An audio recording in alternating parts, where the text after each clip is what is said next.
هذا شهر أمرنا الله تبارك وتعالى صومه إيمانا واحتسابا، ونتيجة إرسال الرسل، ونتيجة إنزال الكتب، ونتيجة وضع الشرائع إرسال الرسل حتى إرسال محمد صلى الله عليه وسلم خير خلق الله، وإنزال الكتب وإنزال القرآن الذي هو الفرقان المهيمن على جميع الكتب. بسم الله الرحمن الرحيم. الحمد لله رب العالمين الرحمن الرحيم مالك يوم الدين. إياك نعبد وإياك نستعين. اهدنا الصراط المستقيم صراط الذين أنعمت عليهم غير المغضوب عليهم ولا الضالين آمين.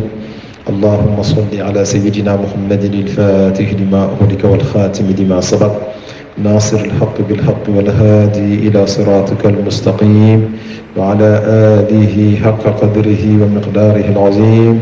يا همة الشيخ حضوري لنا بهذا المحضر ولتعطفي بنظرة تعطي لنا بزفر. سبحان ربك رب العزة عما يصفون والسلام على المرسلين والحمد لله رب العالمين. Nous disons merci à Allah subhanahu wa ta'ala de nous avoir donné ce Ramadan. L'année dernière, nous étions là, priant Allah qui nous donne ce Ramadan.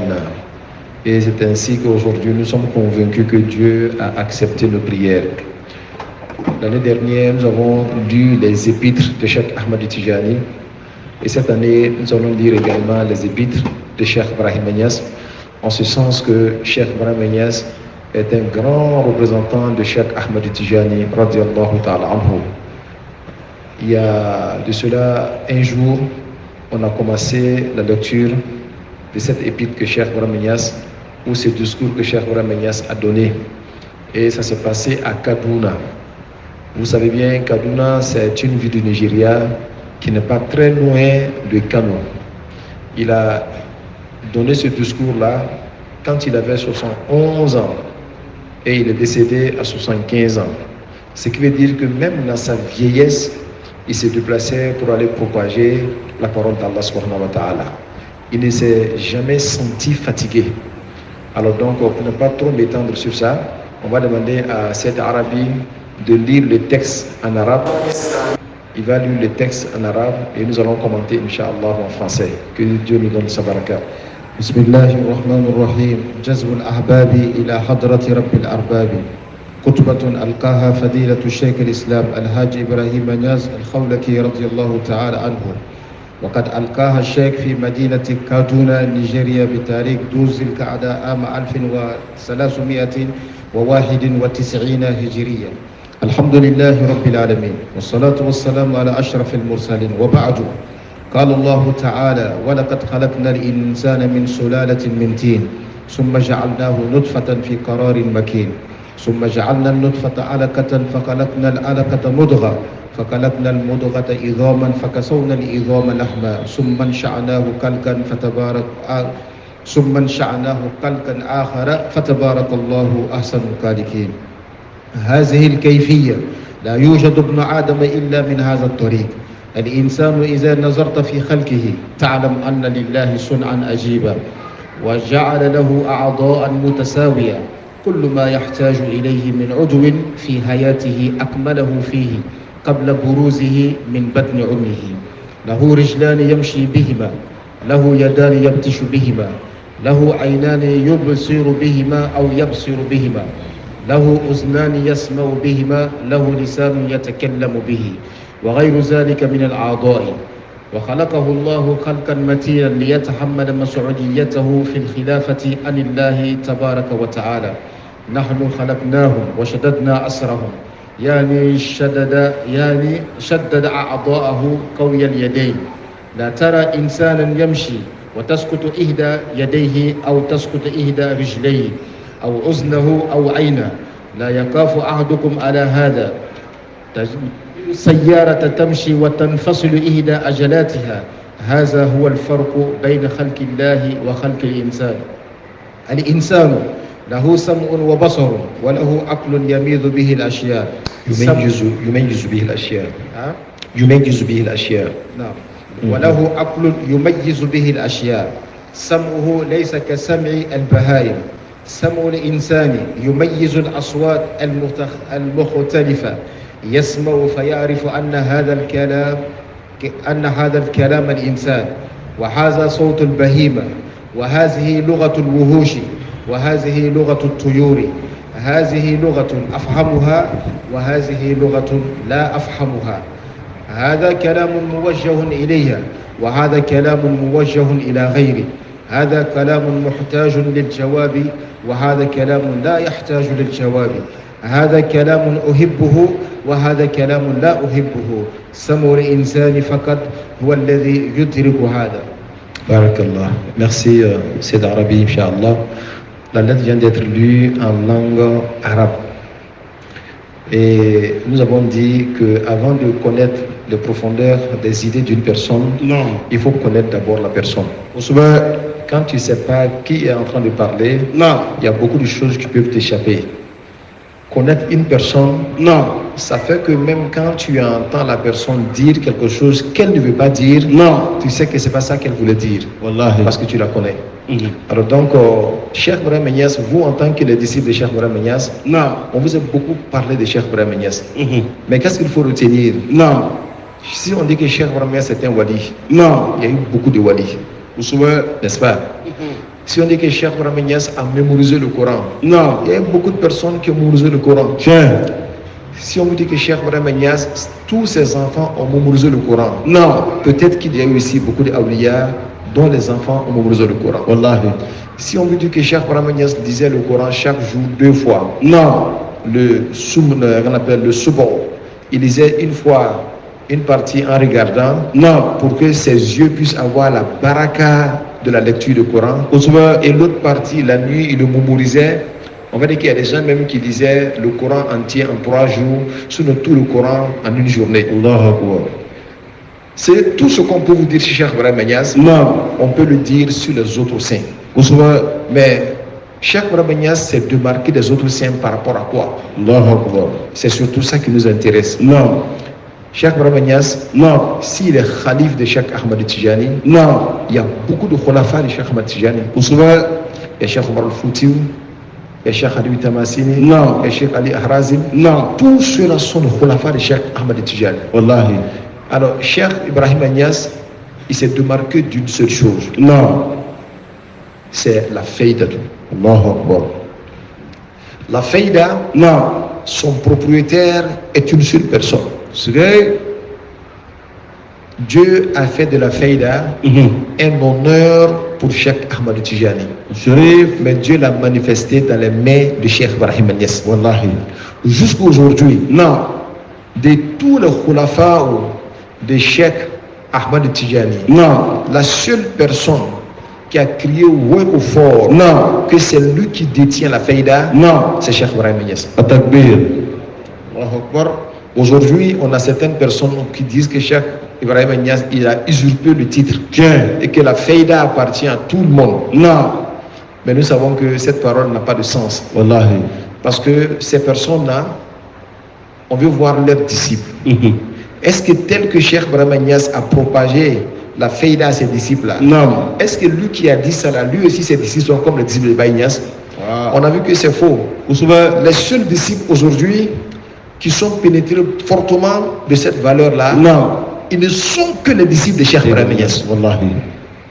Ils ne sont que les disciples de Cheikh Ibrahim Niasse. Alors ça veut dire quoi? Toute personne qui va s'élever pour crier non, Cheikh Ahmed Tijani a donné ça à tous ses disciples, on va lui demander, apporte une seule preuve. Toi, combien de personnes tu as fait sa tarbiya? Wallahi. Puisque la faïda, c'était quoi? C'était un savoir, une connaissance qui devait se propager. Et tout le monde sait qu'il s'agit de la connaissance de Dieu. La personne n'a qu'à nous prouver un petit moment que lui-même il connaît quelque chose dedans et que lui-même il a donné ça à quelque chose. Parce que si toi-même tu connais Dieu et que tu n'as pas pu propager la connaissance de Dieu à ceux qui sont autour de toi, on ne parle pas de faïda. Allahu Akbar. Parce que ma fa'da al-amru minka. On parle de al-faïda lorsque ce que tu sais là, tu as la permission de transmettre ça à d'autres personnes. C'est pas à 2 personnes, c'est pas à 20 personnes. Comme il a dit, que la faïda viendra il faut que des gens viennent de partout pour embrasser la faïda. On l'a vu seulement que dans les mains de Cheikh Ibrahim Niasse. Donc nous allons dire que si les autres sont awliya, non, si les autres ont mémorisé le Coran, non, si les autres sont le khulafa de Cheikh Ahmad Tijani, non. Cheikh Ibrahim Niass s'est démarqué en étant le détenteur de la faïda. Wallahi. Et la faïda, celui qui t'a dépassé dans la faïda, c'est Non. que la personne t'a dépassé dans la connaissance de Dieu. Alors que la connaissance de Dieu est le but ultime pour lequel Dieu nous a créés. Allahu Akbar. Donc nous allons oublier tous les autres qualificatifs. Non, On va dire à celui qui nous pose la question, qui est Cheikh Ibrahim Niass? non. On va lui dire, c'est le détenteur de la faïda. Faïda, wallahi. Ou sahibul faïda. Si on dit ça là, toi tu ne peux pas dire ça à un autre cheikh. Tu peux dire beaucoup de choses aux autres sectes, mais tu ne peux pas leur dire qu'ils sont les détenteurs de la faïda. Wallahi. Parce que Ibrahim Niass, lui seul a bénéficié de cette grandeur-là. Donc, celui-là qui vous a écrit cette lettre-là, Non, quand il avait 71 ans, non. qui a donné ce discours-là, il s'appelle Cheikh Ibrahim Niass, et pour le connaître, dit que c'est le détenteur de la faïda. Wallahi. Et j'ai dit tout à l'heure qu'à 71 ans, Non, pour quelqu'un qui se déplace, qui va dans les pays, non. wallahi, si ce n'est pas à cause de Dieu, Wallahi. ça va être difficile. Tiens. Il dit Fagharadtu awtani wa ahli wa usrati. Il a dit Arumu ridal bari li nusrati dinihi wa ubrizu lil jili jadidi misala. Wallahi. Il dit j'ai laissé femmes et enfants Non, et famille. Je suis dans les avions, souvent dans les bateaux, Non. souvent dans les voitures. Pourquoi tout ça là? Pour que j'ai l'agrément de Dieu et donner un bel exemple aux générations futures. Allahu Akbar. Rid al-Bari wa ubriza li jili jadidi misala. Il est sorti, il allait partout pratiquement dans le monde, même en URSS Tiens. à l'époque. Le seul endroit qui n'est pas parti, c'était les États-Unis d'Amérique. Non. Et là, son petit-fils Cheikh Hassan Sissé est allé, celui qui a ouvert la Tariqa Tijaniya, comme personne ne l'avait fait avant lui. Et jusqu'à aujourd'hui, Wallahi. le groupe le plus nombreux dans la Tariqa Tijaniya aux États-Unis d'Amérique, Non. ce sont les disciples de Cheikh Hassan Ali Sissé. Donc on va dire que la faïda de Cheikh Ibrahim Niass est rentrée là-bas. Et grâce à lui, beaucoup d'Américains sont venus à Médina de Cheikh Ibrahim Niass Non. et ils ont mémorisé le Coran. Allahu Akbar. Alors donc, on me remercie Dieu. Cette lettre-là, il a faite, voilà, ce discours-là, il a donné au Nigeria, Non. à Kaduna. Mais pourquoi Kaduna? Pourquoi au Nigeria? Non. Il faut se poser de bonnes questions. Voyez-vous, quand tu hérites d'une grande figure comme Cheikh Ahmad Tijani, Non. Dieu va montrer des signes qui se produisent chez Cheikh Ahmad Tijani et ces mêmes signes vont se produire chez toi. Allahu Akbar. Nous savons que Cheikh Ahmad Tijani, Non. c'était un khalif du prophète Mohammed sallallahu alayhi wa Allahu sallam. Akbar. Et ce qui s'est produit dans la vie du prophète Mohammed sallallahu alayhi wa sallam, Non. pratiquement s'est produit dans sa vie également. Le prophète, il est né où? À la Mecque. Non. Mais où est-ce que l'islam a pris son essor? À Médine. Tiens. Ce sont les gens de Médine qui l'ont accepté Ousmane. et qui ont fait de lui comme le roi de Médine. Wallahi. Et du coup, l'islam a eu une cité. L'islam a eu un président et c'était le prophète Mohammed sallallahu alayhi wa sallam. Et l'islam a eu ce qu'on appelle des Ansar, ceux qui ont soutenu l'islam. Non. Et c'est grâce à eux que l'islam a pu pénétrer partout. Tiens. Cheikh Ahmad Tijani également, Chérif. pratiquement la même chose se produit pour lui. Il est né en Algérie. Non. Mais aujourd'hui, quand on parle de la Tariqa Tijaniya, souvent même, on oublie même que ça vient de l'Algérie. Tiens. C'est le Maroc qu'on voit. Wallahi. Parce que c'est là-bas qu'il a immigré. Tel que le prophète a immigré à Médine, Cheikh Ahmad Tijani aussi a immigré où? Il a immigré à Fès. Wallahi. Il est resté là-bas jusqu'à ce qu'il donne son dernier souffle. Tous les grands khulafas, les grands enseignements qu'il donnait, pratiquement c'était à Fès qu'il a donné. Donc Fès a joué un rôle important dans la propagation de la Tariqa Tijaniya. Tiens. On va voir Cheikh Ibrahim Niass, Sahib Non. al-Faïda. Il est né à Taïba.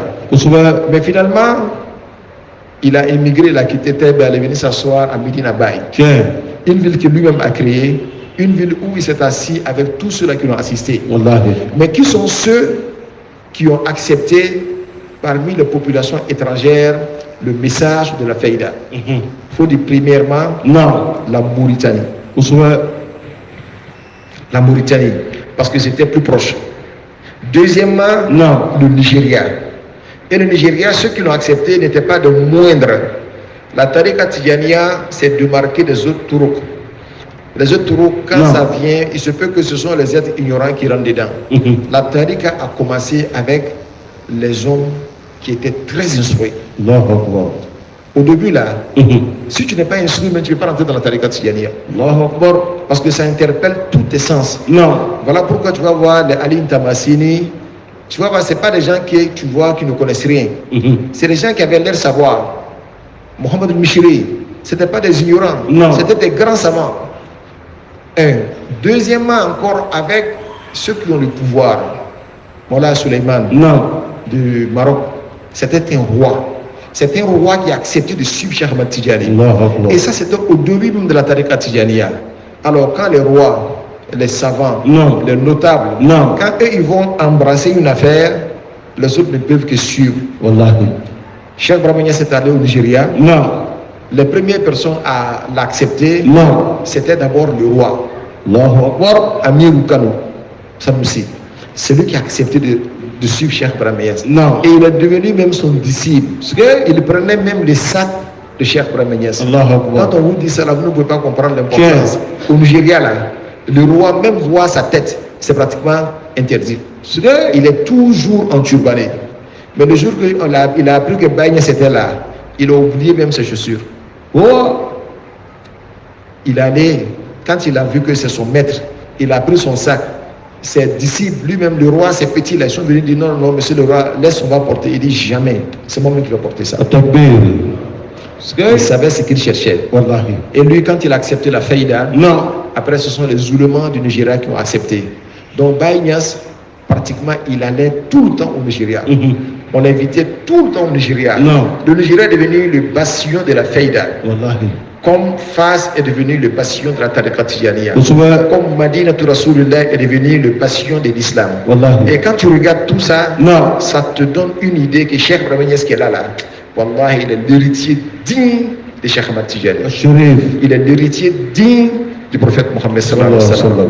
Alors, il a écrit cette lettre-là à Kaduna. Il avait des disciples à Kaduna. Il avait des khulafa à Kaduna.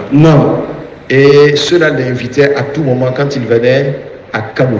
Et vous savez, il disait Awwaluhum Hausa, wa qawm Jerma, kaza dorom bal khayru fihim amma. Il disait que les premiers qui ont accepté de me suivre, de m'aimer, c'est comme s'il avait même oublié les Mauritaniens. Il dit Awwaluhum Hausa. Et ça, souvent, quand on dit ça devant les Mauritaniens, ça les fait un peu mal. Ah, ben, ça dit Awwaluhum Hausa. Oui, les Mauritaniens étaient là. Mais vous savez, les Mauritaniens ne sont pas venus à grand flot. Comme les Nigériens. Les Nigériens, ils sont venus à grand flot d'un seul coup. Comme s'ils ne voyaient plus rien en dehors de Cheikh Ibrahim Niass. Donc il dit Awaluhum Hausa, wa qawm Jerma, kaza dokhom bal khayru fihim amma. Et il a cité tout cela. Il a cité même les Yoruba, il a cité les Kotokoli, il a cité les Wangara. Wangara veut dire Djoula. Quand tu entends Wangara, il y avait l'empire Wangara par le passé au Ghana. Ça veut dire les Djoula. Tout cela, même les lobbies, ils parlent des lobbies aussi déjà. Tous ceux-là sont venus. Dès qu'ils sont venus, Minfei du Cheikh Ahmad Tijani Rawaw, ils sont venus pour boire quoi? De la source de Cheikh Ahmad Tijani. Donc c'était un cheikh qui n'était pas assis sur place. Il se propageait et il se promenait. Il donnait l'enseignement à celui qui était à côté comme à celui qui était très loin. Que Dieu nous donne la bonne compréhension. Amen. Dans cette lettre-là, il commence, il dit Alhamdulillah Rabbil Alamin, je rends grâce à Allah subhanahu wa ta'ala, wa salatu wa salam ala ashrafil mursalin, et je bénis le sceau des prophètes, qui est le plus noble des prophètes. Il dit wa ba'd. Et après tout cela, vous savez en langue arabe, quand on dit wa summa amma ba'd, c'est pas le même sens. Non, même sens. Quand il dit summa amma ba'd, ça veut dire que tu avais déjà dit wa ba'd. Et puis maintenant, tu es revenu pour changer la parole. Tu dis, summa amma ba'd. Non. On voit beaucoup de personnes qui commencent net et disent summa amma ba'd. Est-ce que ça veut déjà dire wa ba'd avant? Donc, en langue arabe, ça ne se dit pas. Non. Donc, wa ba'd, tu vas. Le Tout-Puissant Allah dit, nous avons créé, certes, l'homme d'un extrait d'argile. Non. Puis nous en avons fait une goutte de sperme dans un reposoir solide. Ensuite, nous avons fait du sperme une adhérence. نعم.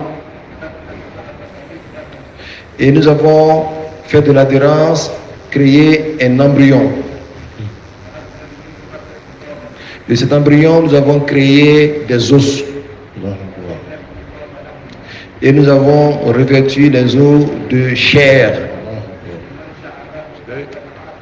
Ensuite, nous l'avons transformé en une toute autre créature. Gloire à Allah, le meilleur des créateurs. Alors, il dit, cette manière de créer là, Non. aucun être humain n'a existé si ce n'est par cette voie-là. Parce que Quand tu regardes très bien dans la création de tout être humain, tu sauras que Dieu a créé une créature très étrange. wow. Car Dieu a fait que tous ses membres sont exacts là où il faut, comme il se doit.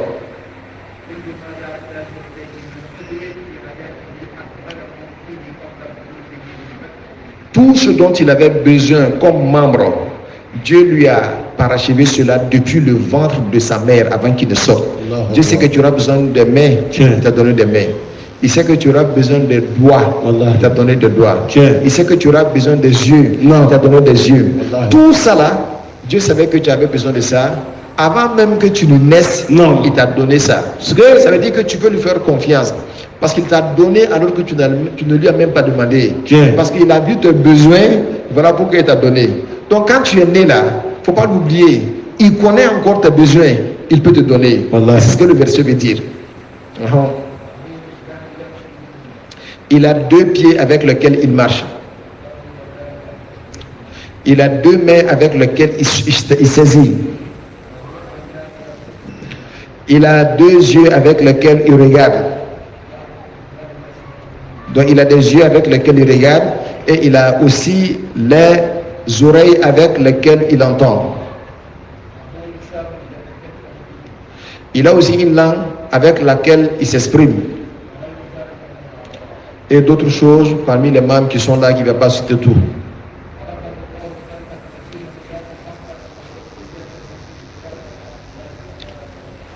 Dieu l'a créé et il a fait de lui une créature solide, fortifiée, pour qu'il puisse prendre la khilafa de Dieu sur terre. Tout ce dont Khalif a besoin là, Dieu lui a donné. Et il a fait de lui une créature solide pour pouvoir supporter la représentation de Dieu sur terre. Et nous tous, nous sommes comme ça. Chacun est solide d'une certaine manière et chacun peut être le représentant de Dieu sur terre d'une certaine manière. Et ce matin, quand on a fini la prière de Fajri, je revenais là-dessus. Ton cœur que Dieu t'a donné là, Non. c'est pour que tu sois le Khalif de Dieu. Mais tu ne peux pas être le Khalif de Dieu si tu n'as pas purifié ton cœur. Wallahi. Pour pouvoir être un Khalif de Dieu, Non. il faut que le cœur soit purifié à un niveau pour ressentir tout ce qui est autour de toi. Wallahi. Et pour cela, il faut que le shaitan qui est dans ton cœur sorte de ton cœur. Parce que Il faut que l'ego qui est dans ton cœur sorte de ton cœur. Il faut que l'envie, les bestialités qui sont dans ton cœur sortent de ton cœur. Wallahi. Pour que Dieu seul demeure dans ton cœur. Quand Dieu seul va rester dans ton cœur là, Non. tout ce qui se passe autour de toi, tu peux le ressentir. Parce que Mais toi, tu es devenu un être humain que par apparence. Mais dans la réalité, tu es un animal parce que c'est l'animal qui vit dans ton cœur. Ou en réalité, tu es quoi? Tu es un shaitan.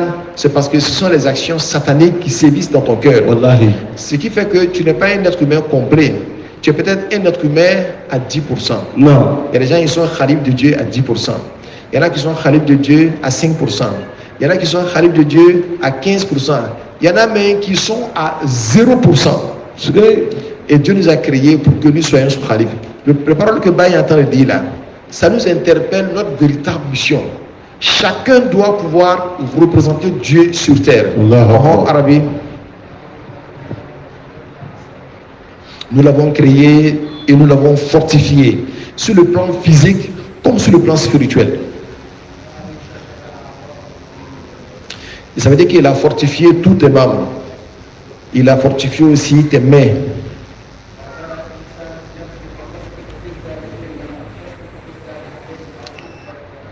Tu ne verras jamais un être humain qui marche et qu'un de ses membres tombe, comme un bras tombe, voilà un pied sort qui peut tomber, voilà une oreille se coupe pour tomber. On n'a jamais vu un être humain en train de marcher que cela est arrivé. Contrairement à ce que nous avons créé en haut.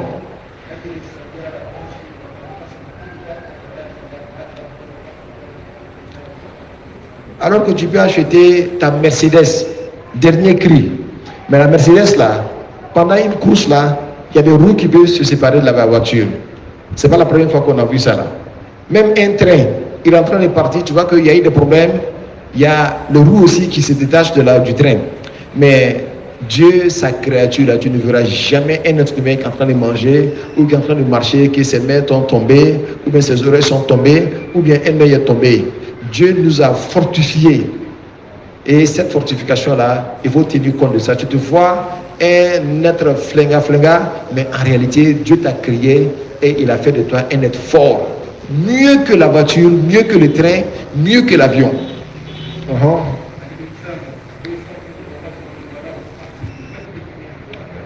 L'être humain, il a des yeux. L'être humain, il a des oreilles pour entendre. Et aussi, il a un intellect qui lui permet de distinguer entre les choses. Son œil là, ce n'est pas comme l'œil des animaux. C'est-à-dire l'appareil qui lui permet d'entendre là, ce n'est pas comme l'appareil qui permet aux animaux d'entendre. Il y a une différence entre ce que nous entendons et ce que les animaux entendent. Et il va donner des exemples.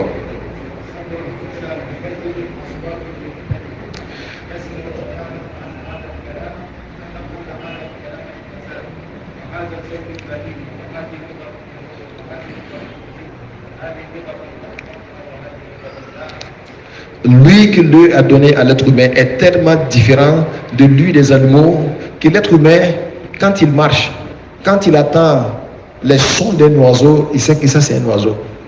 Quand il attend la parole d'un être humain, il sait que ça c'est un être humain. Quand il attend une parole qui lui est adressée, il sait que cette parole-là, c'est de moi qu'on parle. Quand il attend une parole qui ne lui est pas adressée, il sait que cette parole-là, ce n'est pas à moi que cette parole est adressée. Son œil est là, mais c'est un appareil extraordinaire. Il distingue tout ce qu'il entend. Quand il entend une chose qui doit le faire fuir, il essaie. Quand il entend une chose qui ne doit pas le faire fuir, il essaie. Quand il entend une chose qui le choque, il essaie. Quand il entend une chose qui ne le choque pas, il essaie. Contrairement aux animaux. Les animaux, ce n'est pas comme ça que Dieu a créé leur œil. Eux, ils n'arrivent pas à distinguer entre ces différentes choses-là. Contrairement aux êtres humains, Dieu nous a donné les facultés de pouvoir distinguer entre tout ça là.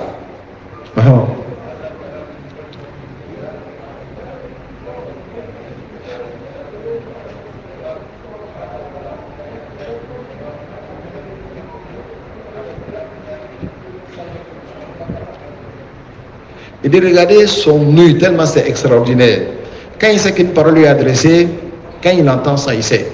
Quand une parole ne lui est pas adressée, quand il entend, il sait. Quand il doit répondre à une parole aussi, quand il entend cette parole-là, il sait. Il donne une réponse. Une parole vis-à-vis duquel il doit se taire, quand il entend, il ne donne pas de réponse, il se tait. Quand il entend une parole qu'il aime, il sait. Quand il entend une parole qu'il n'aime pas également, il le sait. Tout ça, c'est à partir de ses oreilles seulement et de son œil. Je ne te parle pas des autres membres. Pour dire que Dieu nous a tellement honorés dans l'appareil là, qui nous permet de comprendre, d'entendre là. C'est tout un monde qui est dedans. Si tu réfléchis et tu médites sur ce ton ordre que Dieu t'a donné là, toi-même tu dois remercier Allah subhanahu wa ta'ala. Quand tu as ton portable là, ou bien tu mets un appareil, ça ne peut pas être comme ce que Dieu a créé pour le mettre en toi. Dans ce discours-là, Baye Niasse vient doucement. Parce que dans ce discours, il y a tout. Il commence avec les choses les plus simples pour attirer ton esprit, pour que tu sois conscient de ce que tu es d'abord. Après, il va aller vers l'islam. Après, il va aller vers la tariqa. Après, il va aller vers la ma'rifa. Mais un bon maître, quand il enseigne, il ne rentre pas dans le vif du sujet comme ça. Il commence quelque part pour préparer ton esprit. C'est ce que Baye est en train de faire. Il prépare notre esprit petit à petit par rapport à notre création jusqu'à ce qu'il atteigne la véritable mission pour laquelle Dieu nous a créés. Alors je pense qu'on va s'arrêter ici pour ce vendredi-là, non, pour aujourd'hui. Et demain on va continuer, Inch'Allah, petit à petit jusqu'à ce qu'on finisse. C'est une lettre, voilà, c'est un discours de 21 feuilles. On espère pouvoir finir tout jusqu'à la fin de ce mois de Ramadan. Arabi, n'est-ce pas? Inch'Allah, Allah m'a dit. Donc, voilà.